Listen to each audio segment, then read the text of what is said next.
حفظكم الله جميعا أيها الأساتذة أيها المشايخ الكرام. يسرني جدا أن أكون بين أيديكم في هذه الليلة السعيدة المباركة. Senang sekali rasanya pada malam hari ini saya berada di antara wujuhun thayyibah, wajah yang menunjukkan kebaikan, para santri, para penimba ilmu, para asatidzah sekalian dan para masyayikh yang dimuliakan Allah Subhanahu wa taala. Kita berharap daripada Allah Jalla Jalaluhu, semoga Allah melimpahkan kepada kita cucuran rahmatnya, nikmatnya, hidayahnya, dan Allah memberikan kepada kita keberkahan pada apa yang kita lakukan. Allah berikan kepada kita ilmu yang bermanfaat dan amalan yang baik. Para santri-santri dimuliakan Allah Subhanahu wa taala, majlis ini ya ditujukan untuk diri anak pribadi, kemudian untuk santri-santri sekalian. Tema kita malam hari ini semoga dapat membangkitkan semangat kita untuk lebih kuat dalam menimba ilmu, yaitu berkaitan dengan fadlul ilmi wal ulama, keutamaan ilmu dan para ulama. Anak-anak sekalian dimuliakan oleh Allah Subhanahu wa taala, Allah Jalla wa ala menyebutkan dalam Al-Qur'anul Karim setelah mengucapkan a'udzubillahi minasyaitonir rajim, qul hal yastawil ladzina ya'lamun wal ladzina la ya'lamun. Katakanlah Muhammad, apakah dapat disamakan alladzina ya'lamun, orang-orang yang mengetahui, yang berilmu, walladzina la ya'lamun, dan orang-orang yang tidak mengetahui. Dalam ayat yang mulia ini Allah Subhanahu wa taala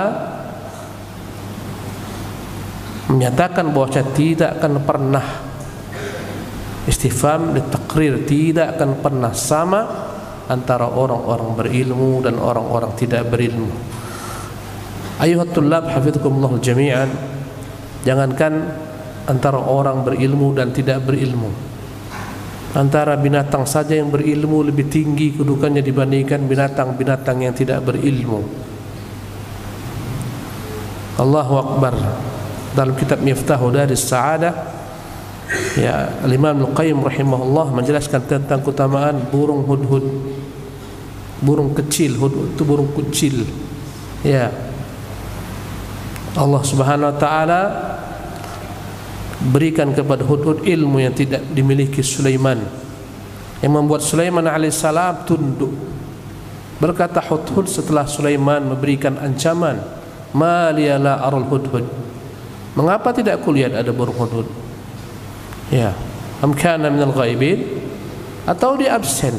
Ini menunjukkan bahwasanya guru senantiasa atau seorang penguasa senantiasa melihat, ya, murid-muridnya, masyarakatnya, ya, melihat siapa yang tak datang, mengapa tak datang.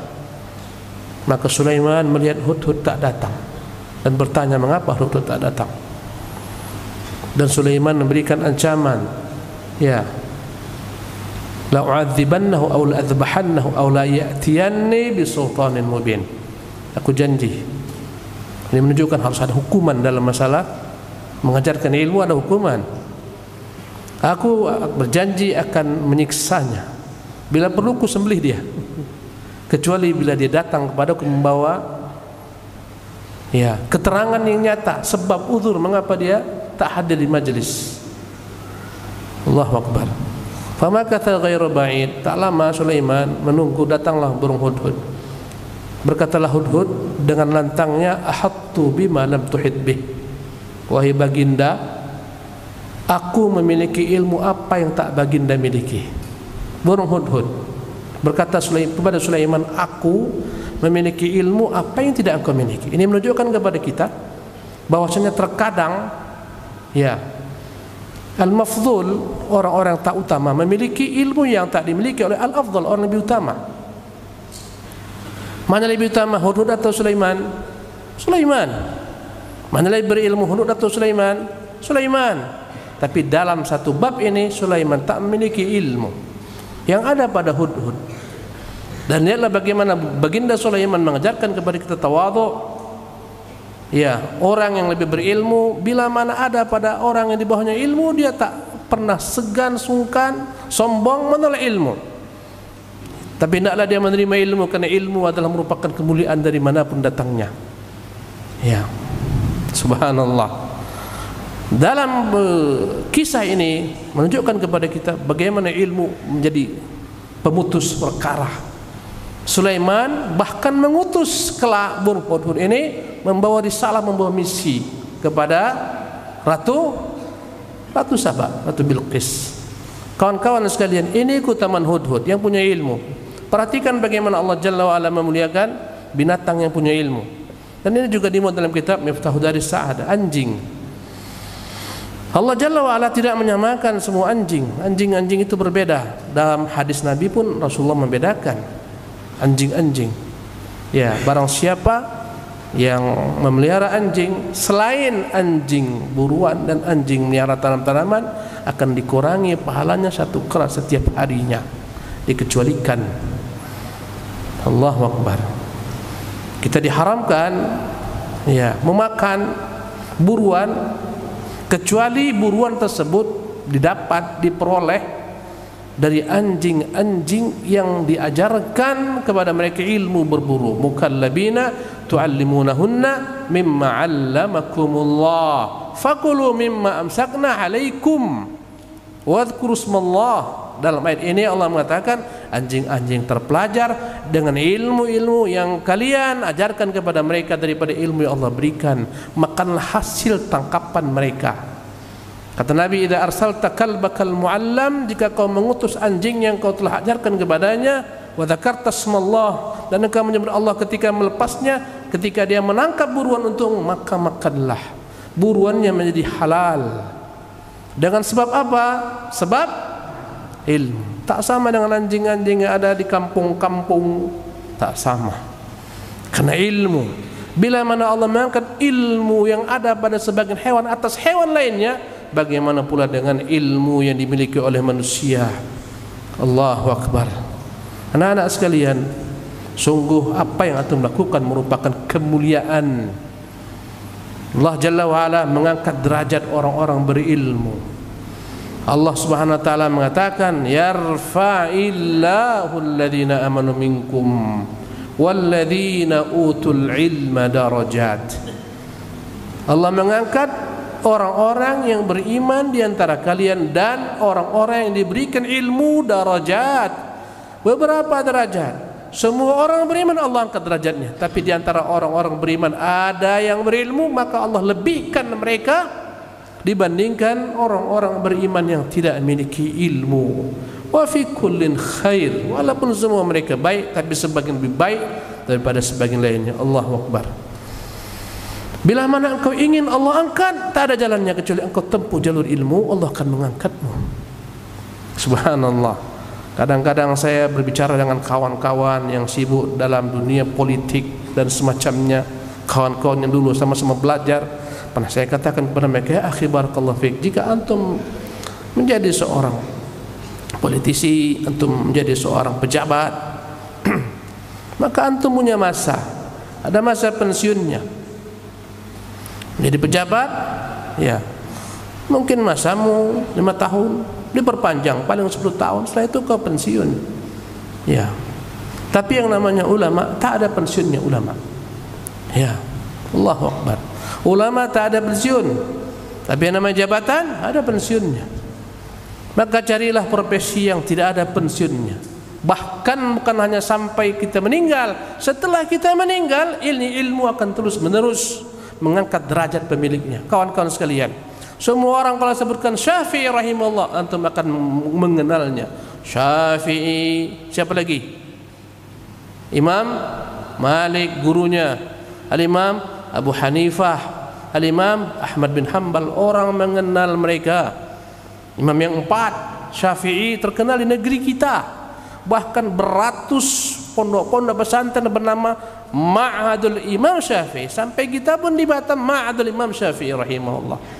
Begitu terkenalnya Syafi'i rahimahullah rahmatan wasi'atan.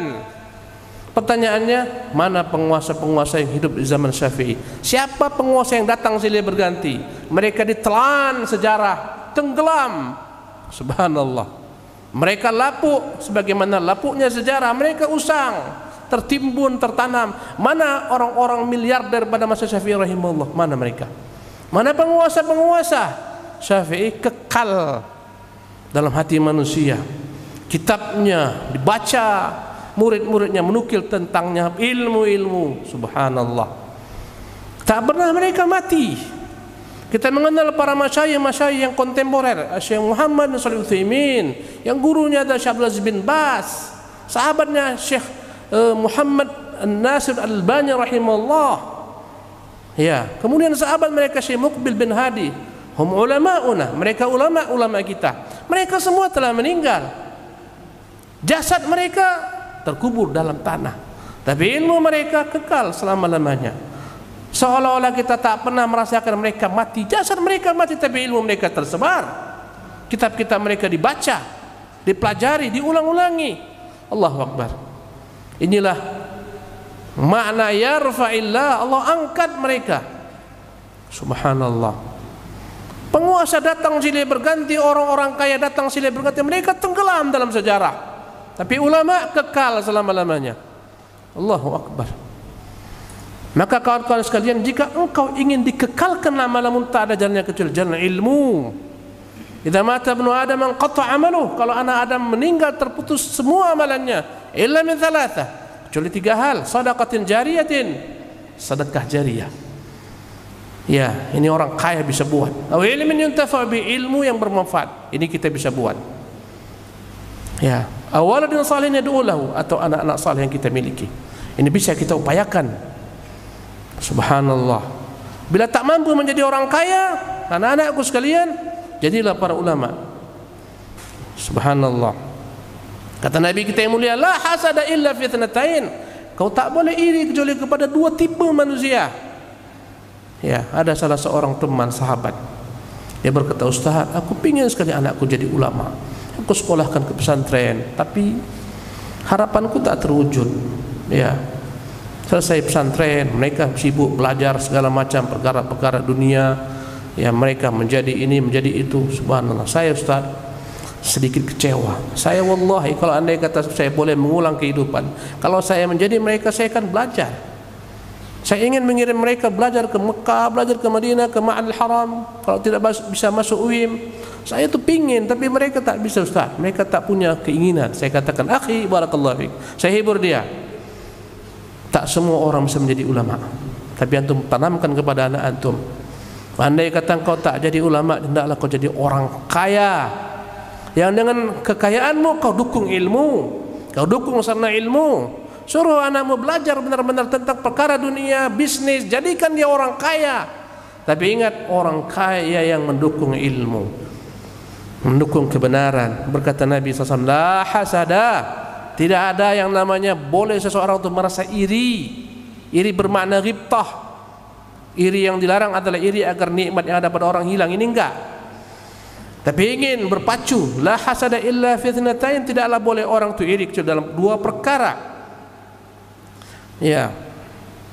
Rajulin atahu Allahu malan, kau boleh iri kepada seorang laki-laki yang Allah berikan kepadanya harta, fasallatahu ala halakatihi fil haqq, itu harta dia habiskan, ya, untuk mendukung perkara-perkara kebenaran, kebaikan.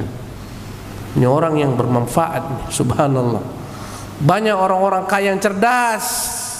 Saya teringat sebagian orang-orang kaya, ya, yang mengirim kepada para asatidzah, dikumpulkannya nama-nama para dai di Indonesia, dia kirim buku-buku ulama.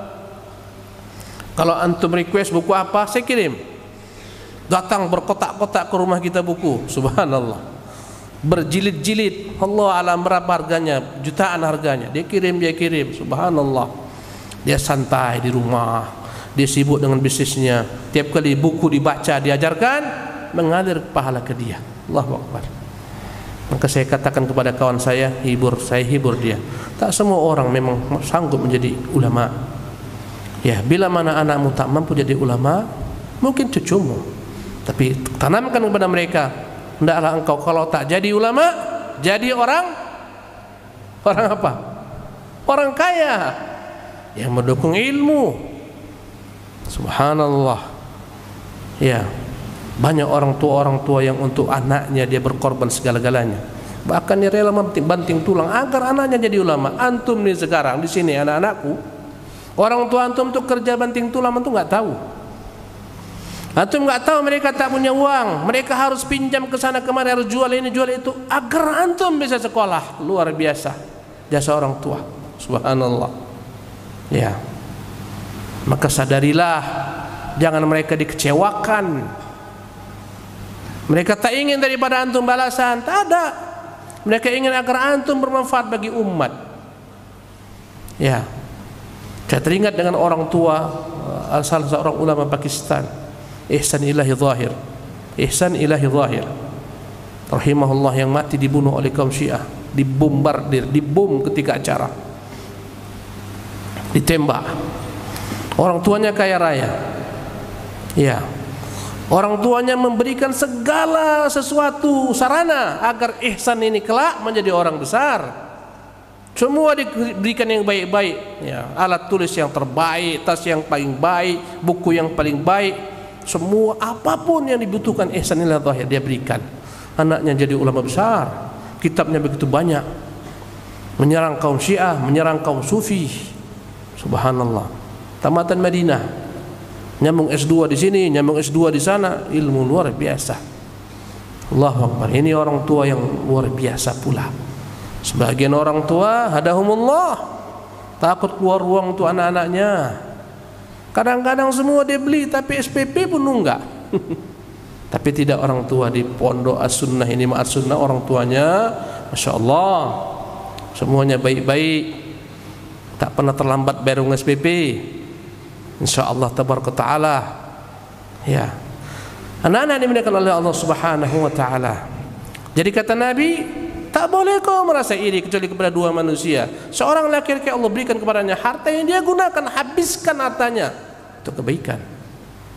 Berapa banyak ustaz-ustaz kita, kau lihat ustaz tersebut di belakangnya orang-orang berharta menyebarkan ilmunya, subhanallah, luar biasa.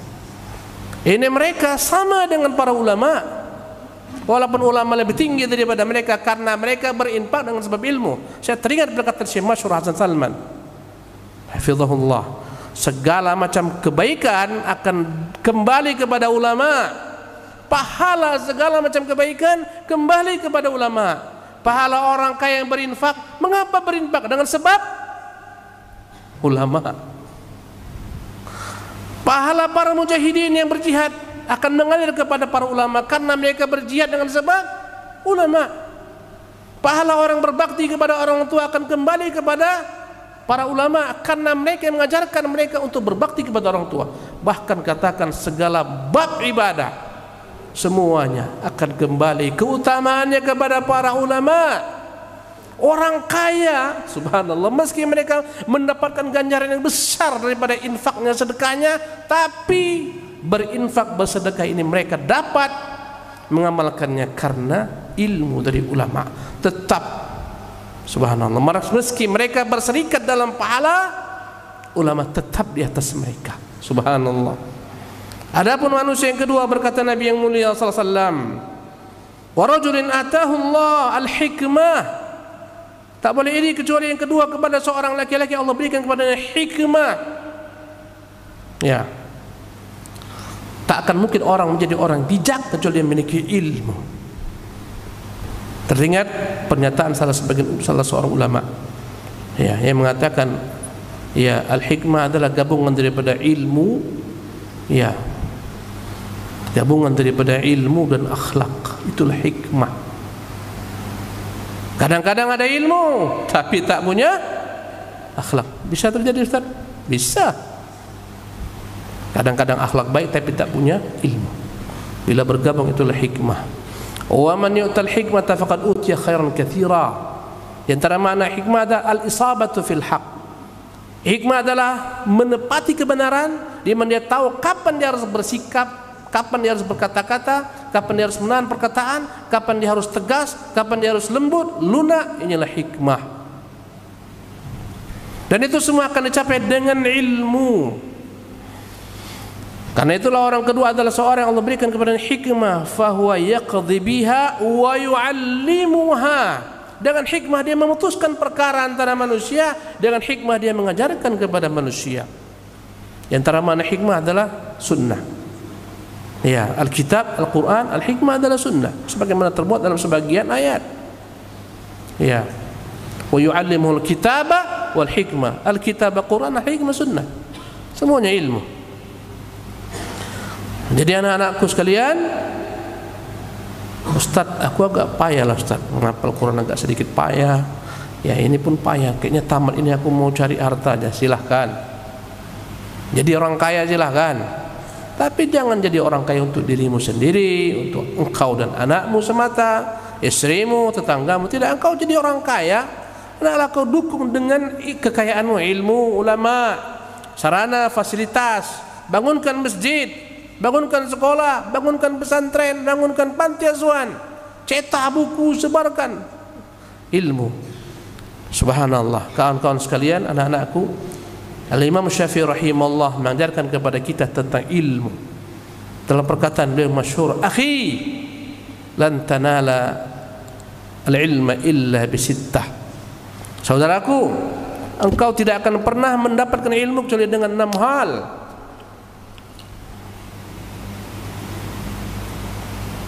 Ya. Al-Imam Syafi'i rahimahullah mengajarkan kepada para penimba ilmu, kalau kau mendapatkan ilmu, kau hanya akan mendapatkannya dengan 6 hal. Apa 6 hal ini? Syafi'i mengatakan pertama adalah dzakaun, ilmu akan diperoleh dengan dzaka, cerdas. Dzakaun. Ya, yang kedua, hirsun adalah ambisi, tamak dengan ilmu, tamak dengan waktunya. Dzakaun wa hirsun. Kadang ada anak-anak cerdas tapi tak punya ambisi. Sebentar kalau mau dia selesai paham, selesai hafal, tapi tak punya ambisi, tak punya hirs, bukan haris. Ini enggak jadi orang. Ya, subhanallah. Dzakaun wa hirsun wa ijtihadun. Kesungguhan, sungguh-sungguh. Tak semua santri sungguh-sungguh. Kadang lewat 5 tahun, lewat 6 tahun di pesantren, dapat hanya sedikit daripada ilmu. Ya, lepas daripadanya ilmu yang banyak. Tak sungguh-sungguh belajar bahasa Arab, nahwu tak dapat, sharaf pun lewat, hafal Al-Quran pun jeblok, hafal hadis pun demikian. Allahu Akbar. Bertambah umurnya, tapi kurang ilmu yang dihasilkan. Wallahu musta'an. Ya, maka hendaklah engkau bersungguh-sungguh dalam belajar sebagaimana para ulama. Kalau kita melihat kesungguhan para ulama luar biasa, kadang-kadang mereka semalaman membaca kitab. Al-Bukhari rahimahullah pernah diceritakan dalam satu malam, ya, salah seorang muridnya mengatakan berpuluh kali Al-Bukhari bangun menghidupkan lentera menulis faidah, kemudian dia matikan, tidur sebentar, bangun lagi. Subhanallah. Hidupkan lentera, berpuluh kali dilakukannya. Subhanallah. Luar biasa mereka. Bahkan sebagian mereka untuk mendapatkan ilmu membagi waktu mereka supaya benar-benar manfaat. Sebagian mereka terpaksa merendam makanan supaya payah. Kalau makan mengunyah membutuhkan waktu. Roti itu mereka masukkan ke dalam air biar cepat diminum. Subhanallah. Untuk menghemat waktu, sungguhan luar biasa. Allahu Akbar. Imam Muslim rahimahullah dikatakan sebab wafatnya Muslim rahimahullah kebanyakan makan kurma karena dia tak sadar. Ya, subhanallah. Ya, malam hari belajar diberikan kurma, kebanyakan makan kurma. Subhanallah. Anak-anak dimuliakan oleh Allah Subhanahu wa taala, sungguh-sungguh dalam menimba ilmu itu kunci sukses, sungguh-sungguh ijtihad. Bahkan dengan mengasah otak ini walaupun tumpul, kalau diasah menjadi tajam. Kadang-kadang ada pisau tumpul berkarat, diasah jadi tajam. Ya, salah seorang murid Syafi'i rahimahullah yang begitu lambat pemahamannya. Ya, pernah bersedih di hadapan Syafi'i rahimahullah. Kenapa? Payah paham. Harus diulang-ulangi berkali-kali supaya dia paham. Sampai-sampai dia mau meninggalkan majlis Syafi'i rahimahullah. Ya, Syafi'i menghiburnya agar tetap bersabar. Syafi'i mengatakan ilmu ini bukan makanan, kau harus sabar. Kalau ilmu ini makanan akan kusuapi, akan kusulangi kepadamu. Ilmu ini bukan makanan, sabar. Subhanallah. Kawan-kawannya sekali baca hafal, dia 40 kali baca baru bisa menghafal. Lambat pemahamannya, tapi diasah, akhirnya menjadi ulama terkemuka dalam mazhab Syafi'i rahimahullah. Subhanallah. Anak-anak ini Allah Subhanahu wa taala. Yang keempat, ya, wabulghatun, bekal. Ilmu ini butuh bekal. Al-Imam, ya, Nabiullah Musa alaihi salatu wassalam, Nabi. Kau silakan buka surat Al-Kahfi. Bagaimana Musa ketika dia sedang berbicara menyatakan, ketika dia bertanya kepada, hai Musa, adakah orang yang berilmu kepadamu? Musa mengatakan sepanjang ilmunya. Maka kata Musa, tak ada yang lebih berilmu daripadaku.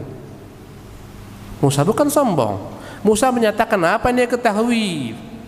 Maka Allah SWT ingatkan kepada Musa bahwasanya ada orang yang memiliki ilmu apa yang tak kau miliki. Dia berada pada satu tempat, carilah dia. Maka ketika itu Musa berkata kepada budaknya, kepada pemudanya Yusha bin Nun, siapkan bekal, aku akan berangkat. Aku tidak akan pernah berhenti sampai aku menjumpai orang tersebut, walaupun aku berjalan bertahun-tahun. Subhanallah. Ditinggalkan Musa keluarganya, istrinya, anaknya untuk mencari guru yang tidak diberitahu oleh Allah Subhanahu wa taala tempat pastinya. Kalau engkau jelas Ma'had Sunnah, jelas tempatnya di Banda Aceh. Tempatnya di mana lagi?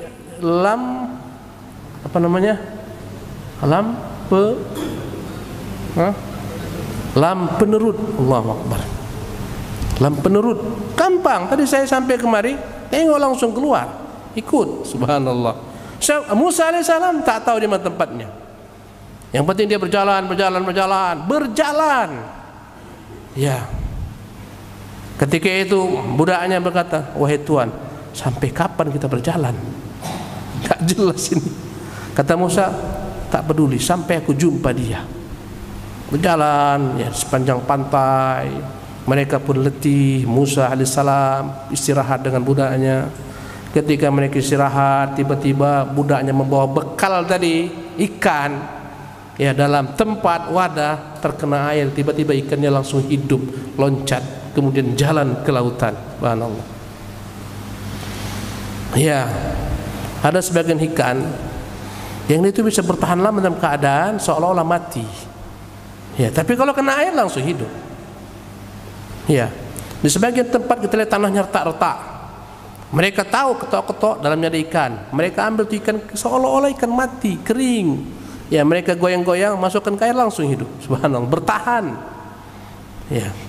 Singkat cerita, Musa alaihissalam setelah bangun jalan, kata Musa, atina qada'ana laqad laqina min safarna hadha nasaba.